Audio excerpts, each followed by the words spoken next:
Hello everyone, this is Dr. Ashish and welcome to my channel. Friends, मैंने मेरे 12 years के medical practice में बहुत से ऐसे बच्चों को देखा है जो बार बार या हमेशा बीमार रहते हैं। तो आज हम इसी के बारे में बात करेंगे।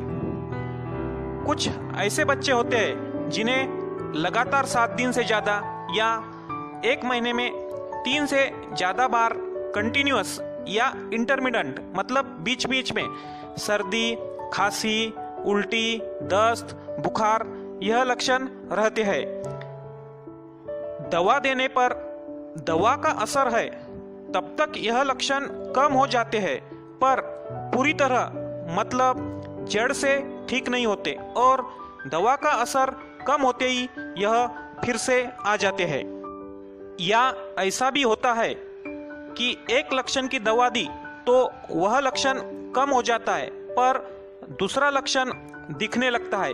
जैसे बुखार की दवा दी तो बुखार कम हो जाता है पर सर्दी शुरू हो जाती है, और कोई लक्षण नहीं भी दिखा फिर भी बच्चा लगातार चिड़चिड़ करते रहता, गोद में लेने के लिए जिद करता, खाना ठीक से नहीं खाता, कभी हंसते खेलते हुए नहीं दिखता, यूरिन मतलब पेशाब पीले कलर की करता है और उसका वजन नहीं बढ़ता।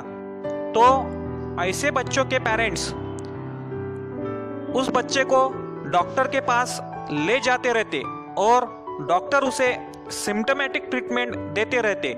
जब तक मेडिसिन का असर है तब तक बच्चा बाहर से ठीक दिखता है और इसलिए उसके बदन में जो कंटिन्यूअस इन्फेक्शन है उस पर किसी का ख्याल नहीं जाता।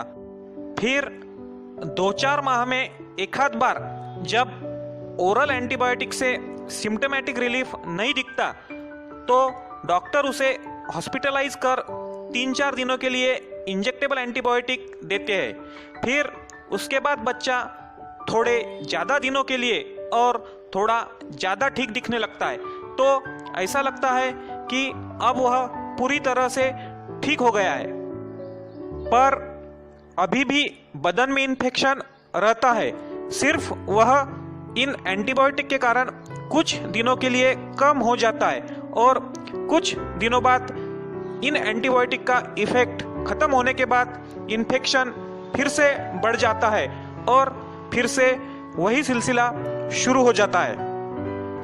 फिर ऐसे बच्चों के पेरेंट्स उनके बच्चे की तबीयत ठीक होगी इस एक्सपेक्टेशन में अपने अलग अलग रिश्तेदार, फ्रेंड्स और पहचान वाले इनके कहने पर पहले अलग अलग डॉक्टर और फिर अलग अलग वैद्य, हकीम इनके चक्कर लगाते हैं। फिर भी जब बच्चे की तबीयत ठीक नहीं होती तो वह अलग अलग भगवान की मन्नतें मांगने लगते हैं, फिर भी उनका बच्चा ठीक नहीं होता। और इस तरह बच्चे का पूरा बचपन खेलने कूदने के बजाय हॉस्पिटल के चक्कर लगाने में और दवा लेने में बीतते रहता। साथ ही में उनके पेरेंट्स के पैसे और समय दोनों भी बर्बाद होते रहते और उनकी मेंटल हैरेसमेंट भी होते रहती। तो ऐसे केसेस में मैंने इन बच्चों के इन्वेस्टिगेशन जैसे सीबीसी मतलब कंप्लीट ब्लड काउंट, सीआरपी मतलब C reactive protein, X ray chest कराए और यह इन्वेस्टिगेशन नॉर्मल रहने के बाद भी और बच्चा 3 से 5 दिनों के ओरल या लोअर इंजेक्टेबल एंटीबायोटिक से ठीक हो रहा था तो भी इन्हें कम से कम 7 दिनों तक, और अगर इन्वेस्टिगेशन एबनॉर्मल हो तो वह नॉर्मल आने तक और इन्फेक्शन के सभी साइन सबसाइड होने तक हायर इंजेक्टेबल एंटीबायोटिक दिए तो इनका इन्फेक्शन जड़ से ठीक हो गया, मतलब रेडिकली क्योर हो गया। और जिन 2-4 पेशेंट का इन्फेक्शन ठीक नहीं हुआ उन्हें बाद में AKT मतलब टीबी की ट्रीटमेंट दी तो उनका भी इन्फेक्शन रेडिकली क्योर हो गया। और इस ट्रीटमेंट के बाद ऐसा लग रहा था जैसे मानो इन्हें नई जिंदगी मिल गई हो, क्योंकि इसके बाद इन्हें सालों तक कोई दवा देने की ज़रूरत नहीं पड़ी और उनकी भूख भी बढ़ गई, खाना अच्छे से खाने लगे, उनका वजन भी बढ़ गया, वह हंसने खेलने लगे और उनके चेहरे पर रौनक आ गई। अपने बच्चे को हंसता खेलता हुआ खुश देखकर उनके पेरेंट्स को भी सुकून मिला। फ्रेंड्स, आई होप आपको यह वीडियो काफ़ी हेल्पफुल साबित होगा।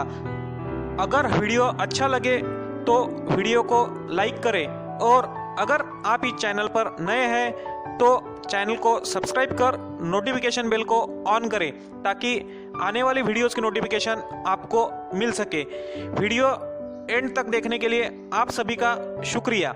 मिलते हैं अगले वीडियो में एक नए टॉपिक के साथ। Till then, bye bye, take care.